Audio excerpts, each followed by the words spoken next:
Welcome to How to Yu-Gi-Oh! Cards of Interest, Suda Edition. Chapter 1. Alrighty then. So in this video, I'm going to be talking about the cards of interest in Supreme Darkness, otherwise known as Suda, abbreviated. And these cards that I will mention are cards of interest, cards that I feel will have an impact this year. And we shall see, and I'll give reasons why, and my hot takes on how they'll have impact, whether they'll have impact, and what they'll do for Yu-Gi-Oh! As a whole. With that being said, let's get on with the rest of the video. Chapter 2. And here you have it. We have 1, 2, 3, 4, 5, 6 cards, as you can see so far, that are of interest in Supreme Darkness. And Supreme Darkness comes out on the 23rd of January, so not too long from now. Anyways, let's first start off with something special. Let's start off with the Tenyi Spirit Synchro.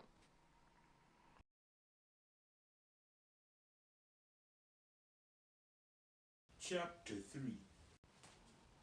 Okay, so here's Tenyi Spirit, Mula Adhara. Let's read that effect. If this card is synchro summoned and you have 2 or more worm monsters in your graveyard and or banishment, add 1 field spell from your deck to your hand. You can only use the effect of Tenyi Spirit Mula Adhara once per turn. This card gains this effect while there is a non-effect monster on the field. Cannot be destroyed by your opponent's card effects. Your opponent cannot target this card with card effects, can make a second attack during each battle phase, and it has an attack points of 3000. So when we look at this card, it's a fantastic card. And at first glance, one would say that this card is a great generic card for field spells, right? Because on Synchro Summon, it allows you to add a field spell.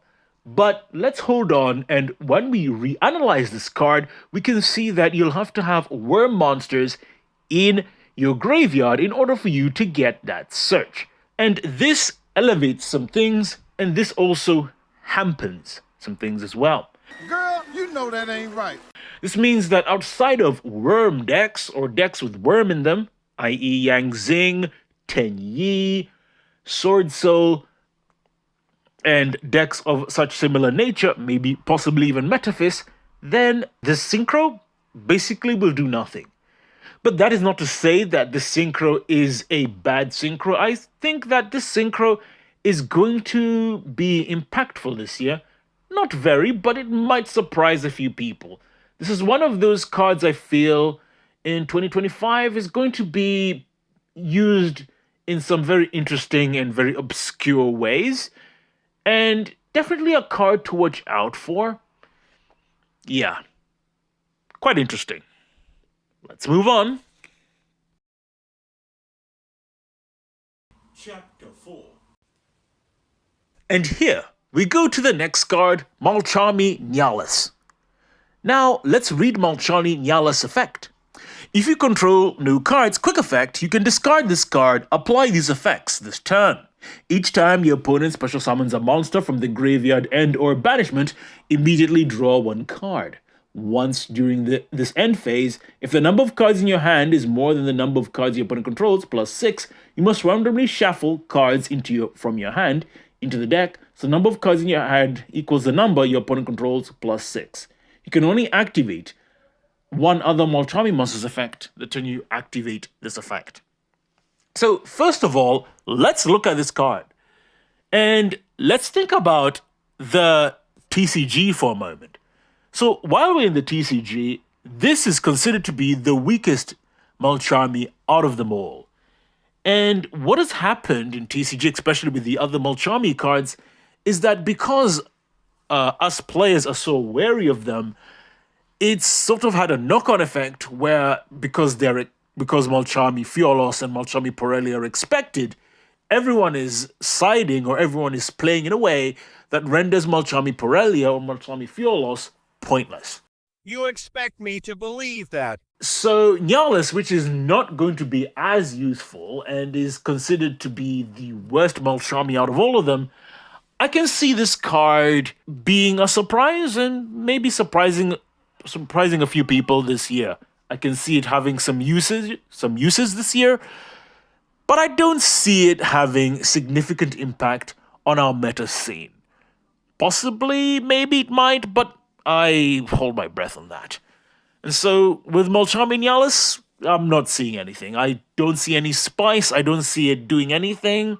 It's a great card to pick up for the future, but it's going to be expensive on release, obviously, because it's going to be the card that is going to hold the set, really, in terms of money, but it's going to tank severely, and I don't see this card being any significance in 2025. In fact, I see it as one of the first flop cards of 2025.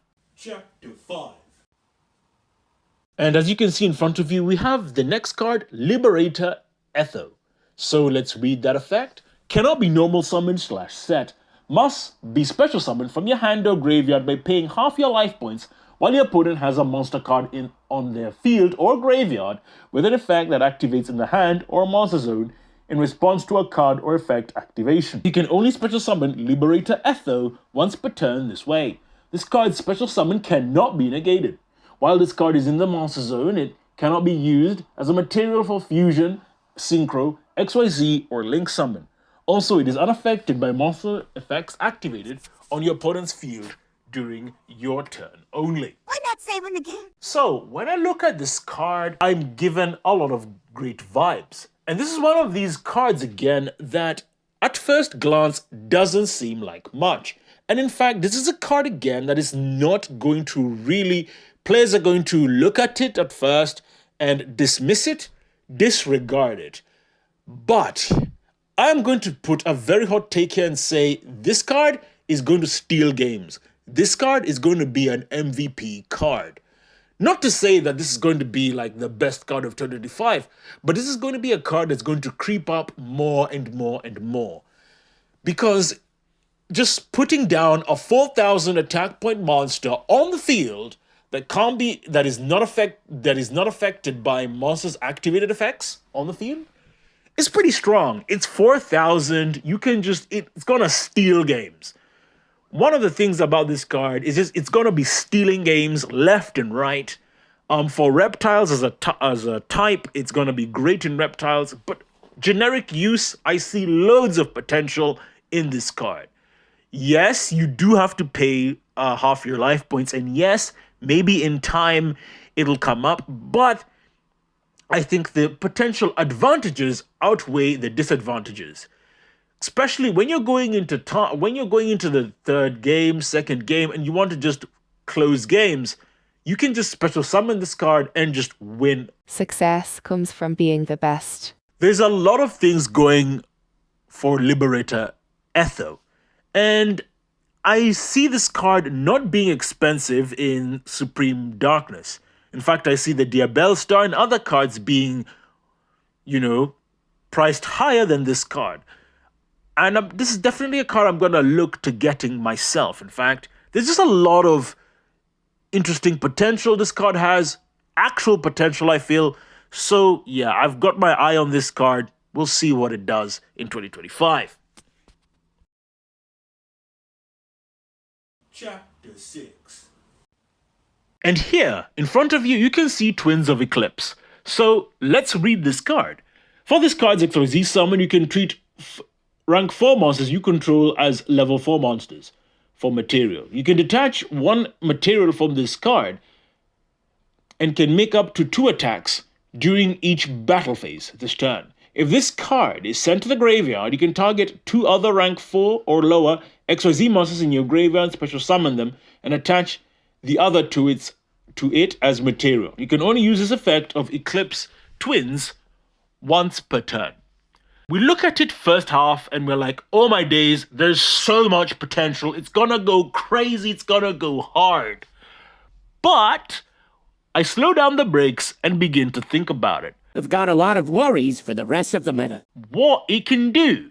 I begin to think about more how to summon this card. I begin to think about its potential uses, and I begin to think about for Yu-Gi-Oh! As a whole and how players can use and abuse it.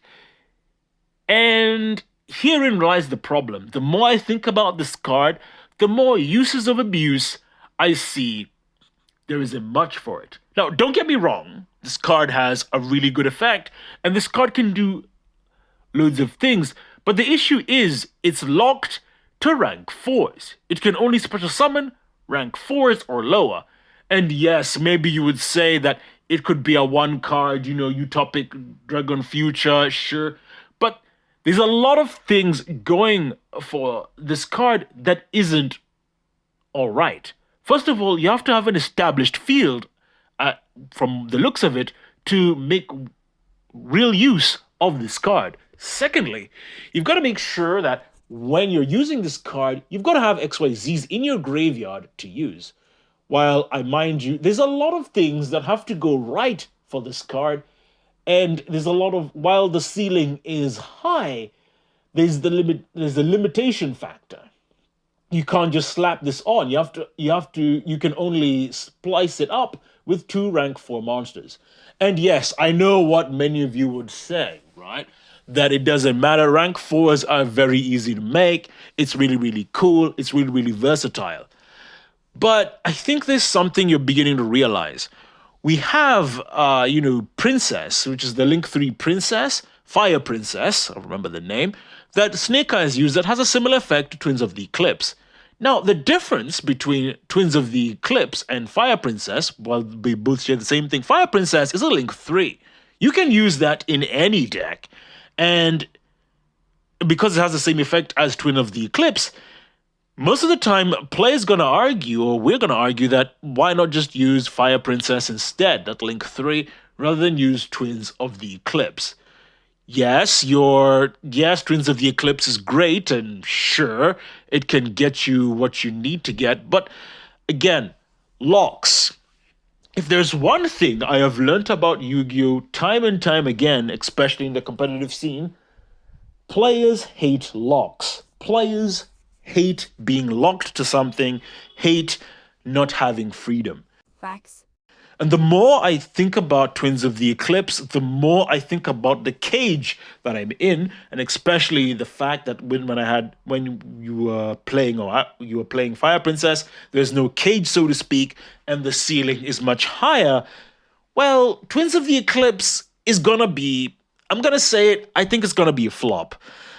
Yeah, it's my hot take on this. I'm sorry. I don't think it's going to be, I think it's initially gonna be really, really good with obviously Ryziel, but then afterwards Ryziel is then going to figure out, especially I think with more cards that come out and with more XYZs that are out there, it's just going to be not worth it.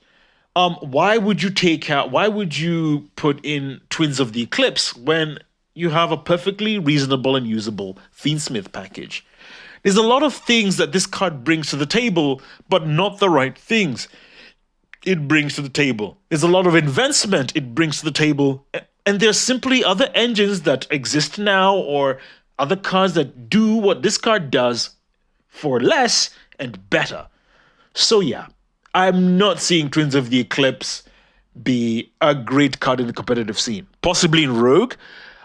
Again, it's a hot take here. I do see this card having some use, don't get me wrong, but will it be one of the best XYZs of 2025? That's a hard ask, and I'm gonna say no. Chapter 6. Here we go. We have this card you can see in front of you, Clockwork Knight. So let's read it. If this card is link summoned, you can send 1 face-up continuous spell you control to the graveyard. Add 1 Clockwork Knight from your deck to your hand. You can target 1 machine monster with 1000 or less attack in your graveyard. Tribute 1 other machine monster, and if you do, special summon the targeted monster in defense position. You can only use each effect of Clockwork Knight once per turn. I am gonna say it now. This card right here is absolutely phenomenal. It's crazy, and this is the sort of card that is going to change lives in the Yu-Gi-Oh scene, in the competitive scene, in the rogue scene. What Clockwork Knight does is essentially means it turns every single deck into a super poly deck.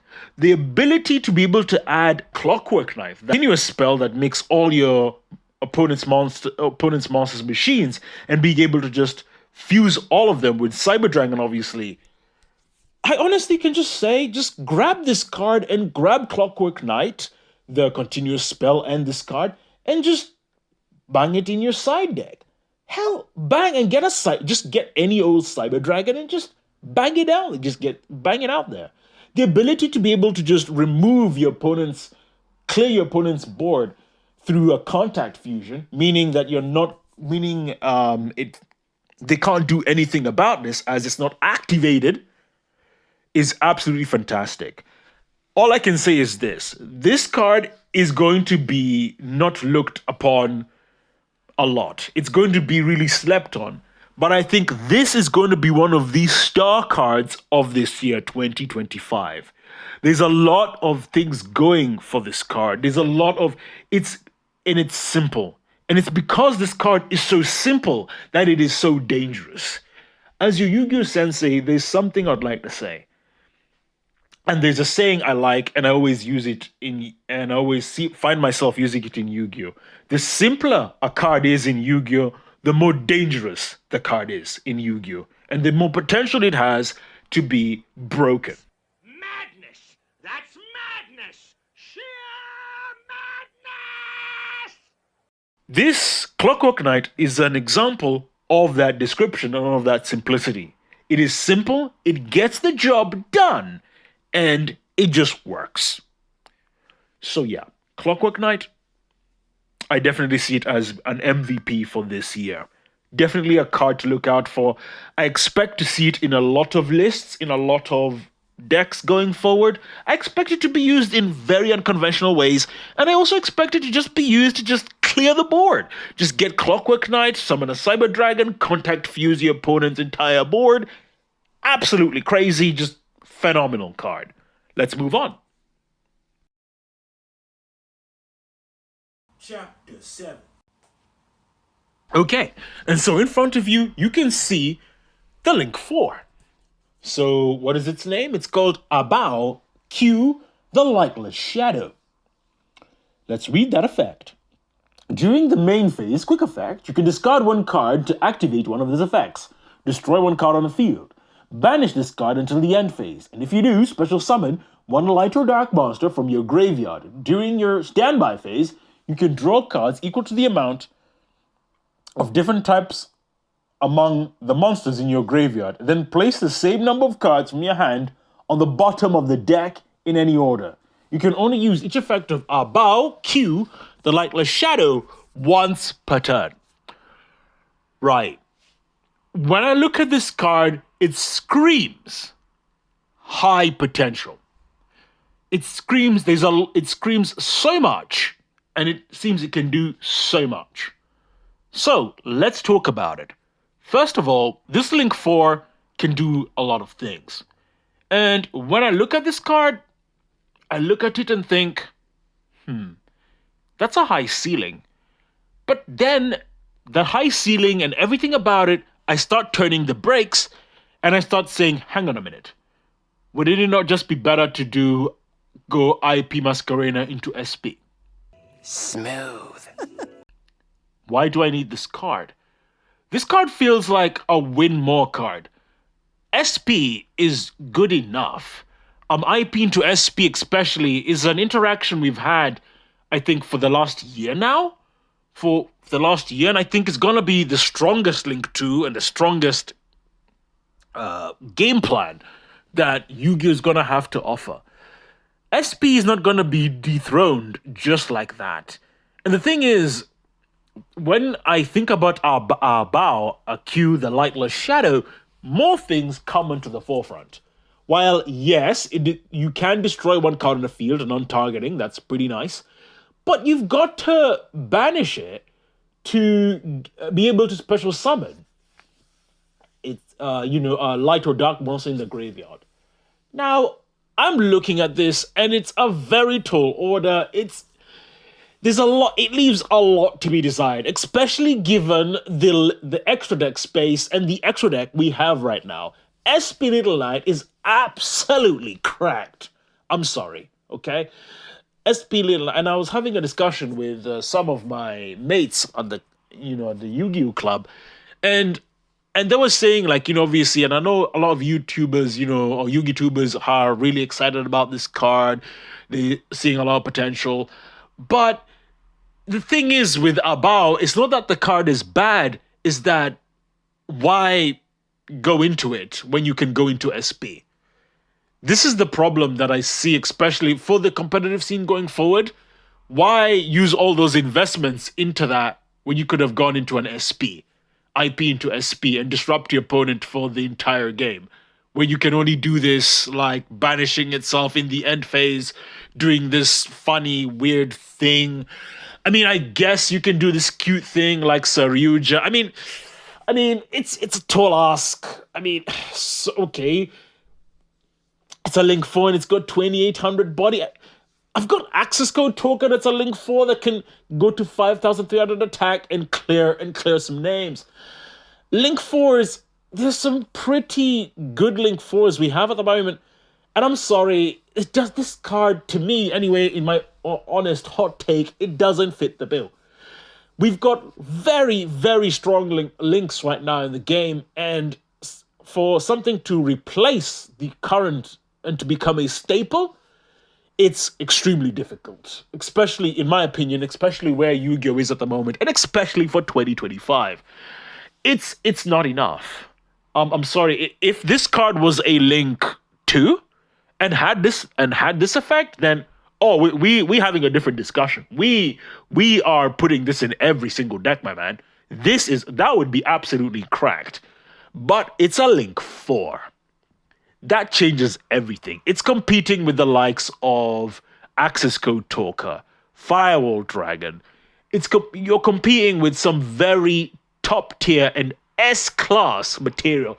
Flipping, it's also competing with Fire Princess, which is a Link 3 that climbs into a Link 4. There's loads of Link 4s that we have in the game right now that do a lot.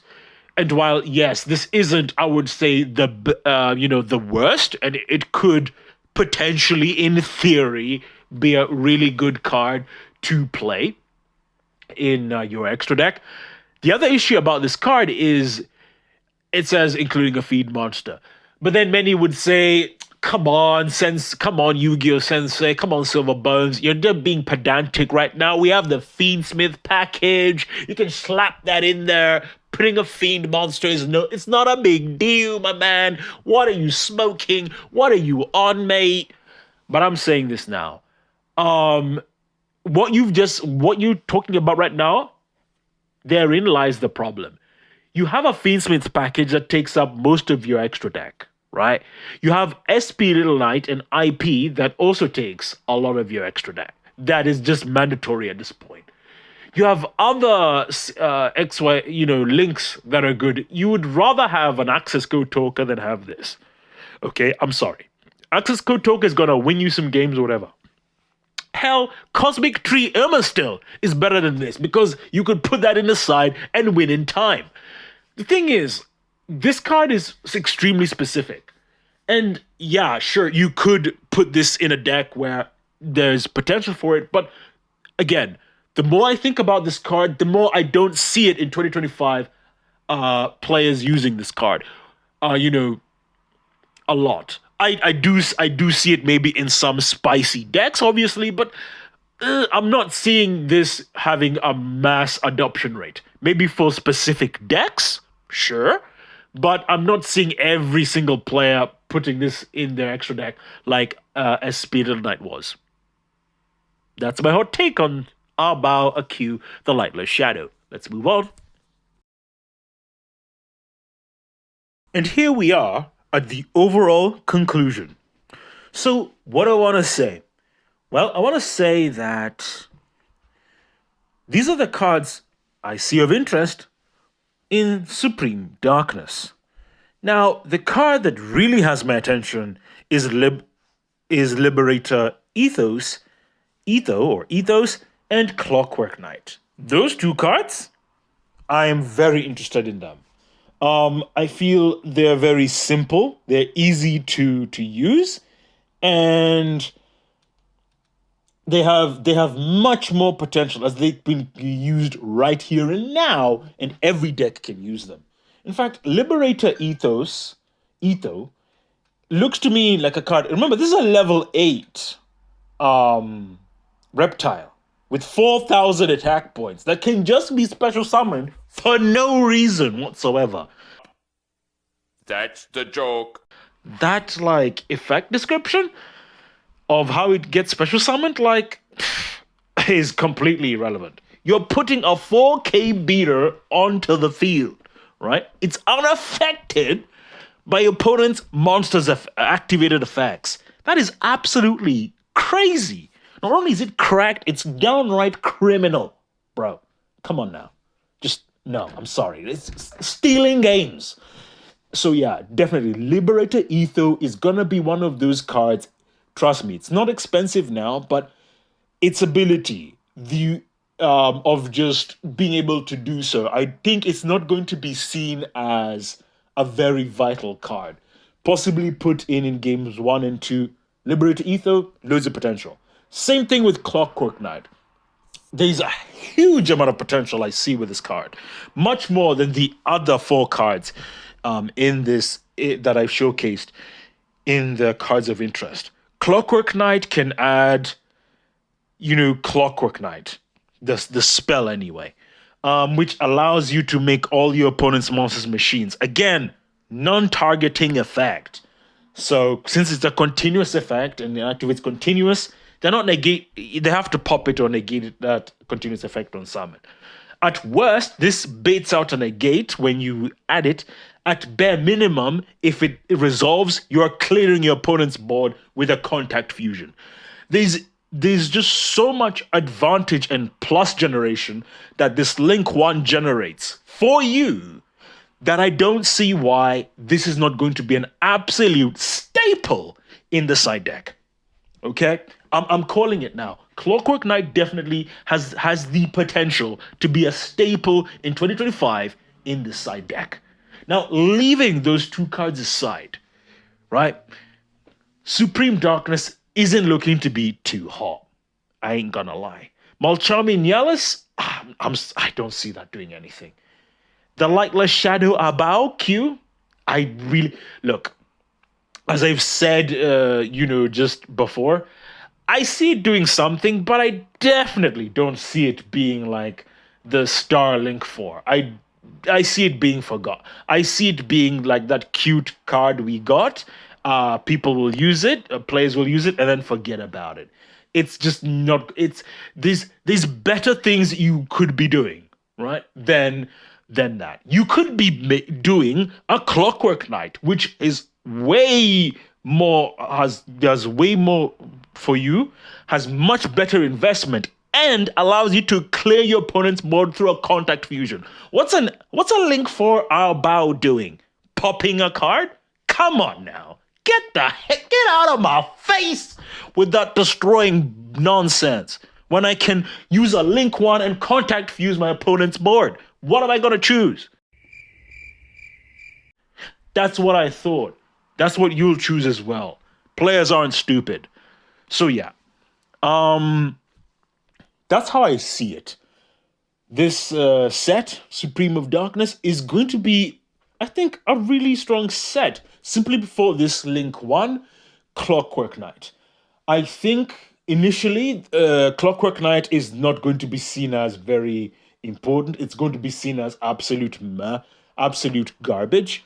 But as the year progresses and as it goes on, the ability to be able to just add a continuous spell that means that you can just side in a Cyber Dragon and contact fuse your opponent and do that efficiently and consistently is going to be something that I think players are going to be taking seriously. In TCG, we're going to abuse the hell out of that nonsense, bro. The truth you need to know.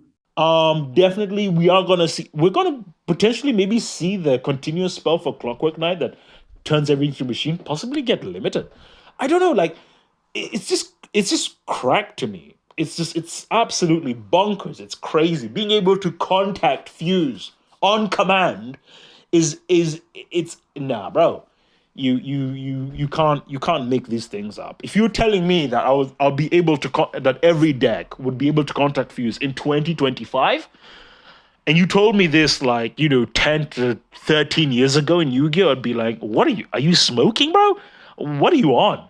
But yeah, this. Anyways, I'm just gonna have a meltdown. But that's all. That's all there is, and that's all I've got to say for this video. So tune in next time as I'll talk about other things on my channel. Hope to see you soon. We come to the end of this video. So, as I like to say, you are one step closer to becoming a Yu-Gi-Oh master. My fate, right, is in your hands.